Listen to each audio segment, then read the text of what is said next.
Class 10 का विज्ञान दूसरा चैप्टर का नाम है अम्ल, क्षारक और लवण। इस चैप्टर में हम लोग पूरा अम्ल के बारे में जानेंगे। अम्ल क्या होता है, अम्ल का स्वाद कैसा होता है, क्षारक क्या होता है, इसका स्वाद कैसा होता है। अम्ल जो है ना, क्षारक के साथ अभिक्रिया करता है। अम्ल जो है वो धातु के साथ अभिक्रिया करता है, अधातु के साथ अभिक्रिया करता है। वो सारा का सारा टॉपिक को हम लोग क्लियर करने वाले इस वीडियो में। चलिए शुरू करते हैं। शुरू करने से पहले अगर आप चैनल पहली बार आए हैं तो चैनल को सब्सक्राइब कर लीजिए, बेल आइकन को ऑन कर दीजिए, अपने दोस्तों के साथ वीडियो को शेयर कर दीजिए। और अगर चैनल के साथ नहीं जुड़े हुए हैं तो जुड़े रहिए। आप लोग को जो है वो सारा का सारा पढ़ने के मटेरियल से लेके पीडीएफ नोट्स सारा आप लोग को इस चैनल पर प्रोवाइड करवाया जाता है। चलिए शुरू करते हैं। सबसे पहले बात आता है कि अम्ल है ना, अम्ल क्या होता है। तो अम्ल ऐसा पदार्थ होता है जो स्वाद में, इसका स्वाद जो रहता है वो क्या होता है, खट्टा होता है। और ये जो है वो नीला लिटमस पत्र को क्या कर देता है, लाल कर देता है। उसी को हम लोग क्या बोलते हैं, अम्ल कहते हैं। फिर से एक बार, अम्ल क्या है, तो अम्ल ऐसा पदार्थ है जो स्वाद में क्या होता है, खट्टा होता है। और ये क्या करता है, नीला लिटमस पत्र को, लिटमस पत्र क्या होता है, तो ये जो है वो विलियन को जो ना पहचान करने की एक तरीका है, जिसकी वजह से जो है हम लोग कोई भी विलियन हो गया उसको हम लोग मतलब जान सकते हैं कि ये किस तरह के प्रकृति का है, अम्लीय है या क्षारीय है। तो ऐसे पदार्थ जो स्वाद में क्या होते हैं, खट्टे होते हैं। और ये जो क्या करते हैं, नीला लिटमस पत्र को क्या कर देता है, लाल कर देता है। और इसी को हम लोग बोलते हैं अम्ल। जैसे कि उदाहरण के लिए हम लोग देखते हैं कि हाइड्रोक्लोरिक अम्ल हो गया, सल्फ्यूरिक अम्ल हो गया, नाइट्रिक अम्ल हो गया, ये सारे क्या है, अम्ल है। तो यहाँ कुछ दिया गया है प्राकृतिक रूप से पाए जाने वाले अम्ल जो है वो कौन कौन। तो जो हम लोग संतरा या नींबू खाते हैं, है ना, संतरा या नींबू खाते हैं उसमें सिट्रिक अम्ल होता है। उसी प्रकार अगर हम लोग जो सेव खाते हैं उसमें भी अम्ल होता है, वो मैरिक अम्ल होता है।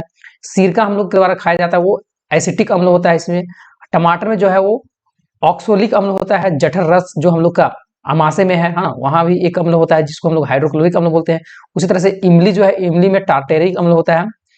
उसके बाद दही या खट्टा दूध में, है ना, दही हो गया या फिर तो खट्टा दूध हो गया, उसमें जो है वो लैक्टिक अम्ल होता है।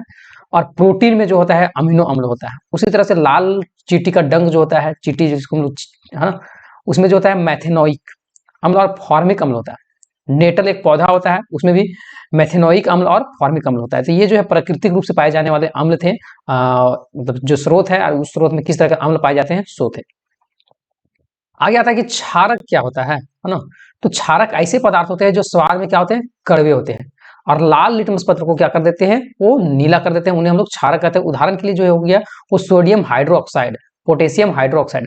अच्छा, हम लोग अगर भूल जाएंगे कि मतलब कौन अम्ल है या फिर तो कौन क्षारक है या फिर तो कौन जो है वो नीला को लाल करता है, लाल को नीला करता है, तो हम लोग क्षारक जो है ना एक लेते हैं अम्ल, है ना, हम लोग जो है खाते हैं अम्ल और क्षारक।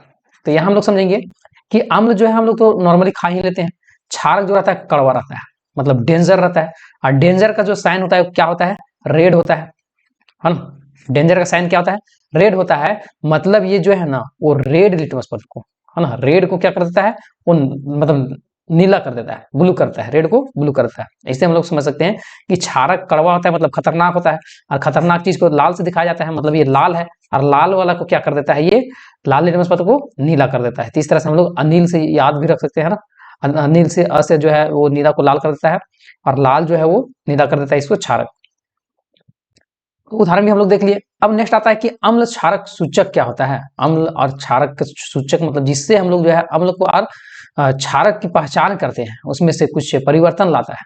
तो ऐसे पदार्थ जो किसी विलयन में अम्ल या क्षार के साथ मिलकर अपना रंग परिवर्तन कर लेता है ना, या गंध परिवर्तन कर लेता है, उसी को हम लोग बोलते हैं अम्ल क्षारक सूचक। फिर से एक बार नहीं समझ में आए तो, अम्ल क्षारक सूचक क्या है, तो ऐसे पदार्थ, इस तरह के पदार्थ जो क्या होता है किसी विलयन में, कोई विलयन है और उसमें अम्ल और क्षारक के साथ में मिलकर, उस विलयन में अम्ल क्षारक मिलने के बाद उसमें जो है वो अपना रंग को ही क्या कर लेता है, परिवर्तन कर लेता है। या फिर तो रंग नहीं परिवर्तन करता है तो गंध को ही परिवर्तन कर लेता है, उसी को हम लोग बोलते हैं अम्ल क्षारक सूचक। अब सूचक जो होता है वो दो प्रकार का होता है ना, अम्ल या क्षारक के साथ में रंग में परिवर्तन करने वाला, या अम्ल या क्षारक के साथ में गंध में परिवर्तन करने वाला, है ना। इसको हम लोग गंध में परिवर्तन करने वाला को गंधीय सूचक भी बोलते हैं। अब यहाँ देखते हैं कि रंग में परिवर्तन करने वाले सूचक कौन है ना। तो रंग में परिवर्तन करने वाले नीला लिटमस पत्र, है ना। ये लिटमस पत्र क्या करता है, तो नीला लिटमस पत्र जो है वो अम्ल के साथ में क्या करता है, मिलकर जो है वो लाल रंग के हो जाता है। मतलब जो है यहाँ कि नीला लिटमस पत्र जो है ना वो अम्ल के साथ में अगर मिला है तो वो क्या हो जाएगा, लाल हो जाएगा। उसी तरह से लाल लिटमस पत्र, लाल जो है वो हम बताए थे कि क्षारक कड़वा होता है ना। तो कड़वा मतलब डेंजर होता है ना। डेंजर का साइन क्या होता है, रेड होता है, तो रेड वाला ये क्या करता है, इसको नीला करता है। तो लाल लिटमस पत्र क्या करता है, तो अम्ल के साथ में मिलकर ये नीला रंग का हो जाता है। हाँ, फिर से एक बार यहाँ समझिएगा कि यहाँ रंग में परिवर्तन, नीला लिटमस पत्र जो है, नीला लिटमस पत्र अम्ल के साथ में मिलकर लाल रंग का हो जाता है, और उसी तरह से लाल लिटमस पत्र जो है वो अम्ल के साथ में मिलकर क्या होता है, नीला हो जाता है। उसी तरह से हल्दी, जिसको हम लोग टर्मेरिक बोलते हैं, इसमें क्या होता है, हल्दी क्षारक के साथ में मिलके, ये जो है, जैसे आप लोग देखे होंगे कि कहीं गए शादी या विवाह में, पार्टी में गए खाना खाने के लिए, अब वहां से जो है वो सब्जी का जो है वो व्हाइट कपड़ा पहन के आप गए हैं, और सब्जी का जो छींटा पड़ गया है ये शर्ट में, है ना, व्हाइट शर्ट में, अब उसमें धोने के बाद उसमें साबुन लगता है, तो वो और भी जो है वो उसमें लाल भूरा रंग का हो जाता है। तो इसका क्या वजह है, तो इसका वजह यही है कि वो किस प्रकृति के था, जो हम लोग खाएं, है ना, वो हल्दी था, और हल्दी जो था वो किस प्रकृति, मतलब ये जो हम लोग साबुन इसमें लगाए, साबुन लगाए वो क्षारक था। अब वो क्या था, सब्जी जो हल्दी था और क्षारक के साथ में मिल गया, तो इसमें से केमिकल रिएक्शन होता है, जो कि हल्दी और क्षारक के साथ मिलने से इसमें रंग जो है वो लाल भूरा हो जाता है। इसी कारण से जो हम लोग पार्टी में जो भी चीज खाते होते हैं, अगर वो कपड़ा में लग गया है व्हाइट कपड़ा में, और उसमें हम लोग साबुन से धोते हैं, तो वो क्या हो जाता है, लाल भूरा हो जाता है। इसी कारण से कपड़ा में जो लगा सब्जी जो है वो क्षारीय साबुन से धोने पर ये लाल भूरा होता है। उसी तरह से फिनोफ्थलीन, फिनोफ्थलीन जो है वो शुरू से रंगहीन होता है, लेकिन क्षारक के साथ में ये गुलाबी रंग में बदल जाता है। उसी तरह से मिथाइल ऑरेंज क्या है, मिथाइल ऑरेंज एक संतलिष्ट सूचक होता है ना, संतलिष्ट जो है सूचक होता है, इसका रंग जो है अम्ल के साथ में मिलकर जो है वो लाल तथा क्षारक के साथ में मिलकर पीला हो जाता है। उसी प्रकार अब दूसरा आता है कि अम्ल और क्षारक के साथ में गंध में परिवर्तन होने वाला गंधीय सूचक क्या है, तो प्याज जो है ना, प्याज, कटे हुए प्याज को छोटे छोटे टुकड़े को ले लेते हैं, और उसको ऊपर लौंग के तेल में, है ना, लौंग के तेल अम्ल और क्षारकों के साथ में मिलाते हैं, तो उसमें से भिन्न भिन्न तरह के क्या होता है, गंध उत्पन्न होता है। और इसी गंध पर आधार पर हम लोग अम्ल और क्षारक की जो है उपस्थिति को पता लगाते हैं कि क्या अम्ल है और क्या क्षारक है। यहाँ प्रश्न है, प्रश्न को जो है हम अलग साइड से करवाते हैं, तो प्रश्न को हम लोग बाद में देखेंगे। अब यहाँ एक नोट है कि लीचन पौधे से प्राप्त किया जाने वाला लिटमस जो है बैंगनी रंग का होता है, और लिटमस न तो अम्लीय होता है और न ही क्षारीय होता है। लिटमस पत्र जो है ना, लिटमस पत्र जो है वो लीचन के पौधा से प्राप्त किया जाता है ना, और ये न अम्लीय होता है ना क्षारीय होता है। अम्ल के हम लोग रासायनिक गुण के बारे में जानेंगे, देखिए अम्ल का रासायनिक गुण क्या होता है ना। तो अम्लों का रासायनिक गुण सबसे पहले हम लोग पहला देखेंगे कि अम्ल की धातु के साथ में अभिक्रिया। अम्ल अगर है और अम्ल वो धातु के साथ में अभिक्रिया करता है, तो वो लवण और हाइड्रोजन गैस को बनाता है ना। एक बार हम लोग फिर से देखेंगे कि अम्ल जो है, अम्ल का रासायनिक गुण क्या है, तो अम्ल जब भी है ना धातु के साथ में क्या करेगा, अभिक्रिया करेगा, रिएक्शन करेगा, तो वो लवण और हाइड्रोजन गैस बनाता है। और इसके लिए हम लोग इसको लिख सकते हैं कि अम्ल प्लस धातु, है ना, अम्ल मिलकर धातु के साथ में अभिक्रिया किया है, तो अभिक्रिया करने के बाद ये लवण और हाइड्रोजन गैस बनाया है। अब हम लोग क्या करते हैं कि एक अम्ल ले लेते हैं, जैसे कि हम लोग तनि सल्फ्यूरिक अम्ल ले लिए यहाँ, और एक लवण ले लेते हैं, सॉरी धातु ले लेते हैं, है ना, तो धातु ले लिए हम लोग यहाँ जिंक, है ना, एक अम्ल लिए और एक धातु लिए। अम्ल में हम लोग सल्फ्यूरिक अम्ल ले लिए, और धातु में हम लोग जिंक ले लिए। अब ये जिंक और ये सल्फ्यूरिक अम्ल, ये दोनों अभिक्रिया किया, तो क्या बनाया, जिंक सल्फेट। अभी हम क्या बोले थे कि अम्ल और धातु जब अभिक्रिया करता है तो लवण बनाता है, तो जिंक सल्फेट क्या हो गया, लवण हो गया। उसी प्रकार जो है प्लस में हाइड्रोजन गैस बनाता है, तो यहाँ हाइड्रोजन गैस बन गया है। उसी तरह से हम लोग और भी एक उदाहरण देखते हैं, आयरन। आयरन क्या है, एक धातु है ना, आयरन एक धातु है। उसी तरह सल्फ्यूरिक अम्ल एक अम्ल है। अब ये दोनों जब रिएक्शन करेगा तो आयरन सल्फेट मतलब ये लवण बना दिया और हाइड्रोजन गैस बना दिया। तो यहाँ हम लोग ये चीज समझेंगे कि जब भी धातु जो है, अम्ल जो है धातु के साथ अभिक्रिया करता है, तो लवण और हाइड्रोजन गैस बनाता है। अब नेक्स्ट आता है कि धातु कार्बोनेट तथा बाइकार्बोनेट से अभिक्रिया करके क्या होता है। जब अम्ल है वो धातु के कार्बोनेट और बाइकार्बोनेट से अभिक्रिया करेगा तो क्या बनाएगा, तो अम्ल और धातु, है ना, अम्ल जो है वो धातु के कार्बोनेट तथा बाइकार्बोनेट से अभिक्रिया करता है, तो ये लवण बनाता है और प्लस में कार्बन डाइऑक्साइड तथा जल, तीन चीज बनाता है। धातु कार्बोनेट तथा बाइकार्बोनेट जो है से अभिक्रिया करेगा अम्ल, तो ये तीन चीज बनाएगा, पहला तो लवण बनाएगा, दूसरा कार्बन डाइऑक्साइड बनाएगा, और तीसरा जो है वो जल को बनाएगा। तो इसका लिए कैसे हम लोग लिख सकते हैं, तो धातु कार्बोनेट प्लस अम्ल, ये दोनों अभिक्रिया करेगा, क्या बनाएगा, लवण, कार्बन डाइऑक्साइड और जल। अब इसको हम लोग समीकरण में लिख के दिखाएंगे। जैसे सोडियम कार्बोनेट हम लोग ले लिया, तो सोडियम कार्बोनेट क्या है, तो धातु का कार्बोनेट है। उसी तरह से अम्ल ले लिया, हाइड्रोक्लोरिक अम्ल ले लिया, ये दो चीज ले लिए। अब ये दोनों मिलकर बनाया क्या, सोडियम क्लोराइड, तो ये क्या है, लवण है। उसी प्रकार से कार्बन डाइऑक्साइड बनाया, मतलब ये क्या है, कार्बन डाइऑक्साइड बना दिया, और उसके बाद जल बनाया। उसी प्रकार से धातु का बाइकार्बोनेट एक हम लोग ले लेते हैं और अम्ल लेते हैं। तो धातु बाइकार्बोनेट लिए और अम्ल लिए, ये दोनों अभिक्रिया करेगा तो लवण और कार्बन डाइऑक्साइड और जल बनाएगा। तो यहाँ धातु कार्बोनेट में हम लोग सोडियम बाइकार्बोनेट ले लिए, उसके बाद अम्ल में हाइड्रोक्लोरिक अम्ल को ले लिए। तो ये दोनों अभिक्रिया करने के बाद क्या बन गया, सोडियम क्लोराइड और कार्बन डाइऑक्साइड और जल, ये 3 चीज बना। उसी प्रकार हम लोग क्षारक से अभिक्रिया करवाते हैं। अम्ल जो है वो क्षारक के साथ में अभिक्रिया करेगा तो क्या होगा, तो अम्ल क्षारक से अभिक्रिया करके लवण और जल बनाता है। जैसे कि क्षारक ले लिए और अम्ल ले लिए, ये दोनों को हम लोग रिएक्शन करवाएं तो क्या बन गया, लवण और जल बना। क्षारक में हम लोग ले लिए हैं सोडियम हाइड्रोक्साइड को और एक अम्ल ले लिए हैं हाइड्रोक्लोरिक अम्ल को, है ना। तो इससे क्या बनेगा, तो सोडियम क्लोराइड हम लोग का बन गया और प्लस में जल बन गया। तो जब भी क्षारक से अम्ल और क्षारक अभिक्रिया करेगा तो ये उदासीन बना देता है, अम्ल क्षारक अभिक्रिया करके लवण और जल बना दिया, है ना। तो वही चीज हम लोग यहाँ क्षारक प्लस अम्ल किए तो लवण और जल बना। क्षारक में एक सोडियम हाइड्रोक्साइड को हम लोग ले लिए और अम्ल में हाइड्रोक्लोरिक अम्ल, ये दोनों का अभिक्रिया करवाएं तो क्या हो गया, सोडियम क्लोराइड और जल बना। उसी तरह से पोटेशियम हाइड्रोक्साइड हम लोग ले लिए, ये भी क्या है, क्षारक है, और हाइड्रोक्लोरिक अम्ल ले लिए, ये अम्ल है। ये दोनों का जब अभिक्रिया करवाए तो बन गया हम लोग क्या, पोटेशियम क्लोराइड और जल, है। तो ये चीज बना।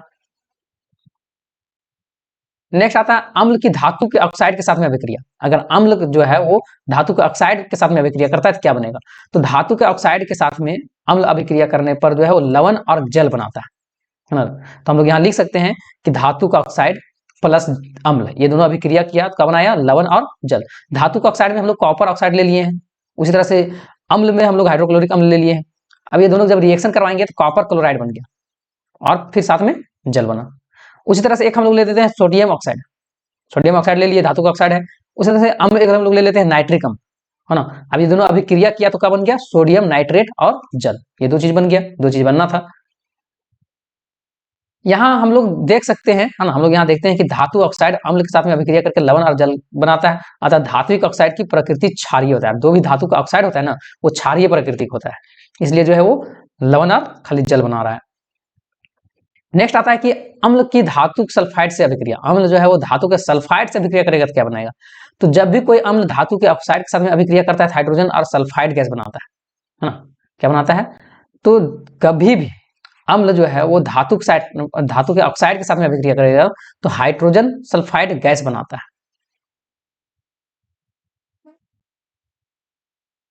जैसे कि आयरन सल्फाइड हम लोग ले लिए, है ना, आयरन सल्फाइड एक हम लोग ले लिए। उसी तरह से सल्फ्यूरिक अम्ल ले लिए, ये दोनों को ले लिए।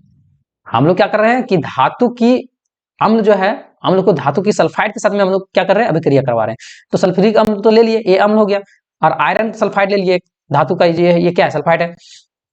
अब ये दोनों जब अभिक्रिया किया तो आयरन सल्फेट बना, मतलब ये क्या बना, हाइड्रोजन सल्फाइड और ये सल्फेट बन जाएगा और हाइड्रोजन सल्फाइड बन जाएगा। नेक्स्ट आता है कि क्षारक के रासायनिक गुण। क्षारक क्या होता है,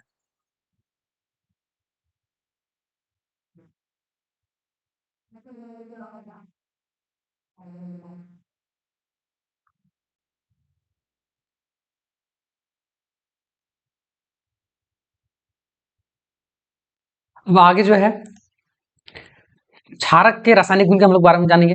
क्षारक का जो है वो धातु से अभिक्रिया करेगा, है ना। क्षारक जो है वो धातु के साथ में अभिक्रिया करके क्या बनाता है, तो क्षारक जब भी धातु से अभिक्रिया करेगा तो वो लवण तथा हाइड्रोजन गैस बनाता है। जैसे हम लोग क्षारक यहाँ लिख दिए प्लस में धातु, ये दोनों अभिक्रिया करेगा तो क्या बनाएगा, तो लवण और हाइड्रोजन गैस बनाएगा। जैसे कि हम लोग उदाहरण देखते हैं, तो हम लोग क्षारक में ले लेते हैं,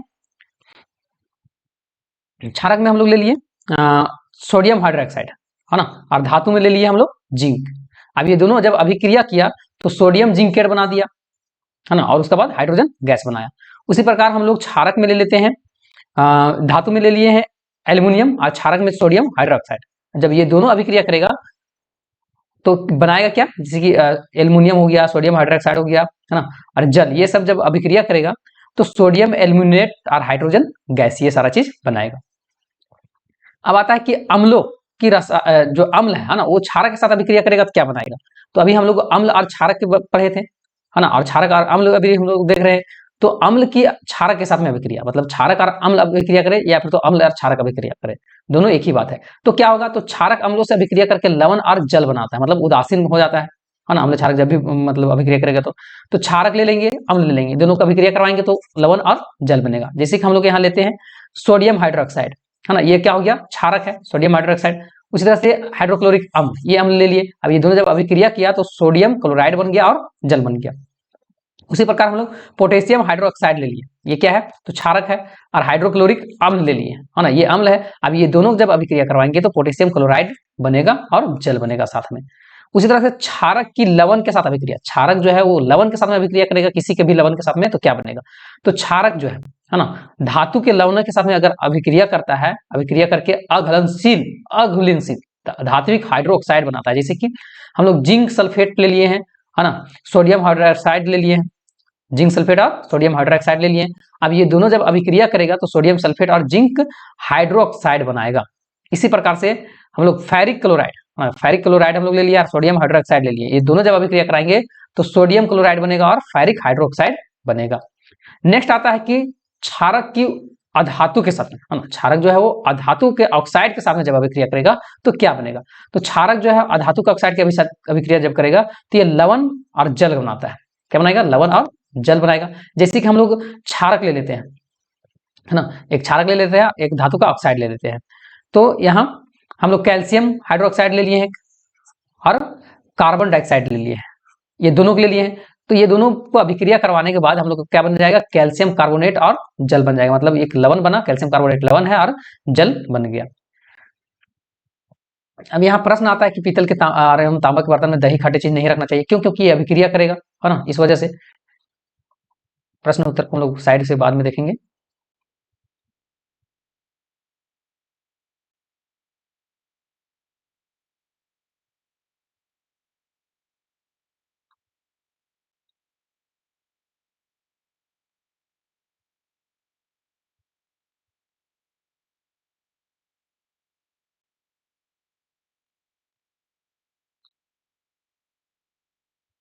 हम लोग यहाँ देखेंगे पीएच स्केल के बारे में, है ना। पीएच स्केल क्या आता है, तो किसी विलयन में उपस्थित हाइड्रोजन के आयन की सांद्रता, है ना, कोई विलयन है मतलब घुलनशील चीज है, उसमें हाइड्रोजन के आयन की कितना सांद्रता है उसको ज्ञात करने के लिए हम लोग को पीएच स्केल को विकसित किया गया है, जिसी को हम लोग पीएच स्केल बोलते हैं। फिर से एक बार समझिए, किसी विलयन में उपस्थित हाइड्रोजन की आयन की सांद्रता कितना है उसी को ज्ञात करने के लिए एक जरूरत है एक स्केल का। अब वही स्केल को हम लोग विकसित किया गया और उस स्केल का नाम दे दिया गया पीएच स्केल।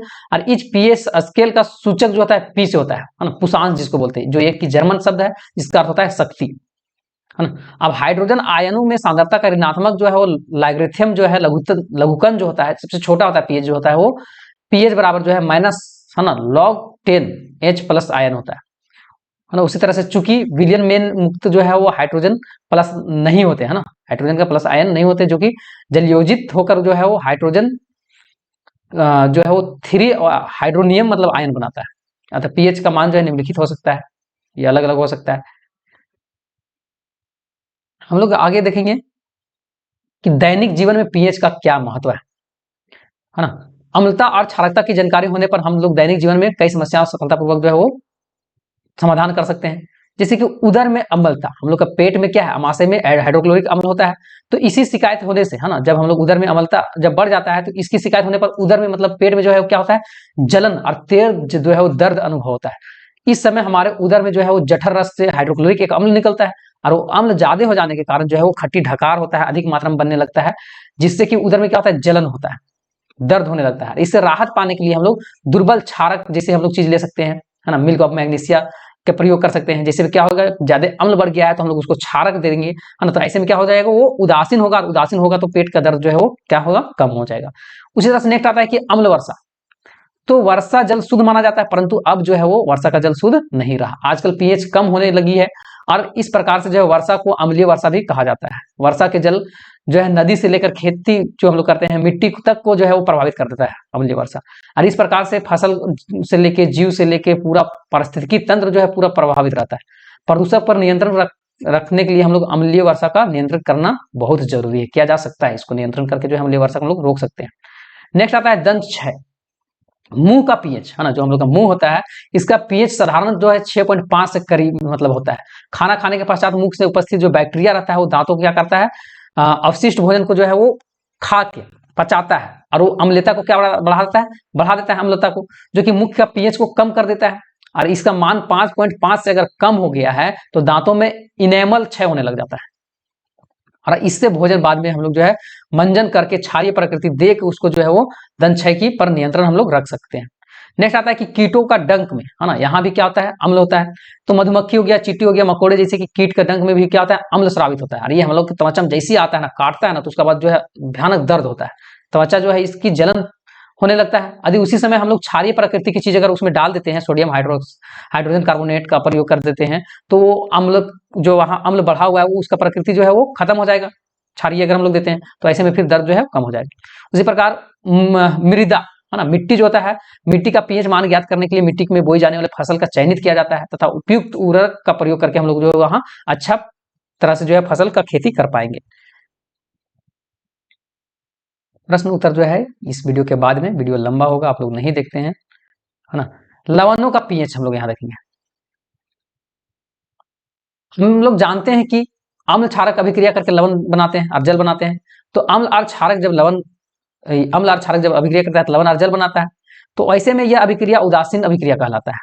और जब यहाँ क्या होता है कि जब प्रबल अम्ल और प्रबल क्षार, है ना, दोनों अगर अभिक्रिया करता है, प्रबल अम्ल और प्रबल क्षार से अभिक्रिया करता है, तो लवण जो होता है वो उदासीन होता है और इसका पीएच जो होता है क्या होता है, 7 होता है। अगर दोनों बराबर है ना, जो अम्ल और क्षारक दोनों है, जो प्रबल है मतलब ज्यादा वाला है ना, और दोनों अभिक्रिया कराया गया है, तो उदासीन हो जाएगा जिसका पीएच कितना रहेगा, 7 रहेगा। उसी तरह से प्रबल अम्ल मतलब अम्ल जो है वो ताकतवर है, ज्यादा है, और दुर्बल क्षार रहेगा, तो ऐसे में अम्लीय क्या होता है, पीएच इसका मान 7 से कम हो जाएगा। मतलब पीएच में क्या होता है कि 7 से, है ना, 7 पीएच स्केल में 7 से कम जो भी होता है उसको हम लोग क्या बोलते हैं, अम्लीय प्रकृति होता है ना। पीएच स्केल में अगर पीएच स्केल में यहाँ 0 है, 0 से पीछे इधर 1 2 3, है ना, 4, जितना मतलब पीछे होगा वो क्या होता है, इसमें अम्लता बढ़ते जाएगा, है ना। पीएच गिनती जो पीएच स्केल जो होता है उसमें 7 तक गिनती रहता है ना। पीएच स्केल में 7 तक गिनती रहता है, 0 से 0 1 2 3 करके, सॉरी 14 तक रहता है गिनती, है ना। तो 7 में जो होता है वो उदासीन रहता है, 7 से नीचे अगर जाएगा तो अम्लता बढ़ता है। तो प्रबल अम्ल, है ना, हम लोग यहाँ एक बार समझ लेते हैं, इसको डायग्राम को बनाते हैं। मान के चलिए कि एक पीएच स्केल है ना। अब यहाँ गिनती जो है 0 1 2 3 4 5 6 7 8 9 10 11 12 13 14, इस तरह से 14 तक गिनती रहता है। 7 में जो रहता है उदासीन रहता है, ना तो अम्लीय रहता है ना क्षारीय रहता है। और 7 से इधर जितना नीचे आएगा, है ना, इधर आएगा तो ये प्रबल अम्ल होते जाता है, मतलब इधर अम्लता बढ़ते जाता है ना। इधर प्रबल अम्ल होते जाता है, इधर प्रबल क्षार हो जाएगा, है ना, बढ़ते जाएगा।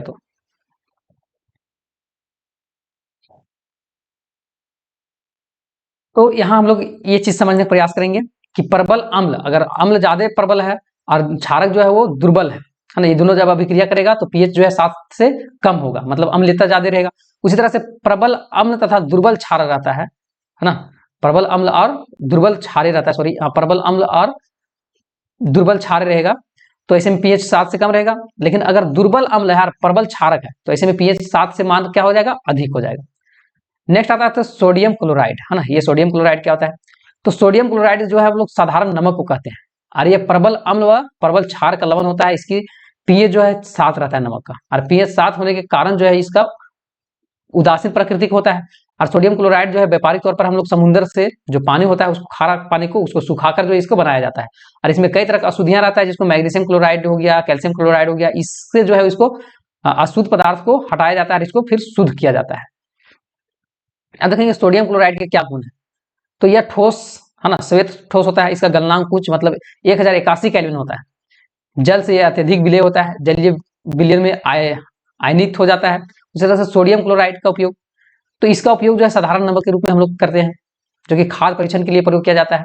और यहाँ जो हो गया सोडियम विरंजन चूर्ण आदि बनाने के लिए जो है सोडियम क्लोराइड का जो है प्रयोग किया जाता है ना। अब आता है सोडियम हाइड्रोक्साइड, जिसको हम लोग बोलते हैं NaOH, है ना। ये क्या होता है, तो सोडियम हाइड्रोक्साइड को कास्टिक सोडा भी बोला जाता है। और औद्योगिक स्तर पर सोडियम हाइड्रोक्साइड का उत्पादन जो है सोडियम क्लोराइड के विद्युत अपघटन करके उसका बाद इसका उत्पादन किया जाता है। इसमें एनोड पर कैलोरीन और गैस, और कैथोड पर जो है वो हाइड्रोजन गैस बनता है। कैथोड पर जो है विलेन के रूप में सोडियम हाइड्रोक्साइड गैस जो है वो प्राप्त होता है। उसी तरह से सोडियम हाइड्रोक्साइड के क्या क्या गुण है, तो यह चिकना ठोस पदार्थ होता है, इसका गलनांक जो है वो 591 केल्विन होता है, यह जल में शीघ्र विलय भी हो जाता है और ये एक प्रबल क्षारक है और अपने जलीय विलयन में आयनीकृत होकर जो है ये सोडियम प्लस है ना और हाइड्रोक्साइड का माइनस आयन को बनाता है और यह जो एक प्रबल विद्युतीय अपघटन क्रिया भी है। नेक्स्ट आता है सोडियम हाइड्रोक्साइड का उपयोग। इसका उपयोग कहाँ है, तो सोडियम हाइड्रोक्साइड का उपयोग जैसे साबुन, कागज, सिल्क उद्योग, अन्य रासायनिक निर्माण बनाने के लिए इसका प्रयोग किया जाता है। बॉक्साइड का धातु कर्म उपयोग किया जाता है, पेट्रोलियम के शोध के उपयोग किया जाता है, वसा व तेल के निर्माण के लिए इसका प्रयोग किया जाता है, प्रयोगशाला में अभिकर्मक के रूप में प्रयोग किया जाता है। नेक्स्ट आता है विरंजन चूर्ण, जिसको हम लोग ब्लीचिंग पाउडर भी बोलते हैं। तो विरंजन चूर्ण जिसको हम लोग ब्लीचिंग पाउडर बोलते हैं, इसका रासायनिक नाम जो है कैल्शियम ऑक्सीक्लोराइड है ना। शुष्क बुझे हुए चूने पर जो है क्लोरीन गैस प्रवाहित करके इसका उत्पादन किया जाता है ना, कैल्शियम हाइड्रोक्साइड का। मतलब ये किस तरह का अभिक्रिया यहाँ है, तो इसमें वियोजन अभिक्रिया हो रहा है ना। ये जो है कैल्शियम हाइड्रोक्साइड को तोड़ा जाता है।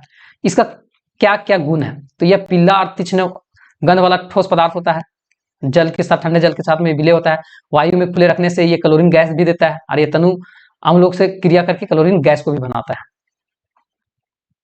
नेक्स्ट आता है विरंजन चूर्ण का हम लोग उपयोग कहाँ करते हैं, तो वस्त्र उद्योग में विरंजन चूर्ण का प्रयोग किया जाता है, कागज उद्योग में पेयजल को शुद्ध करने में, रोजाना के रोगाणु है ना उसको मारने के लिए, ये सारा चीज करने के लिए।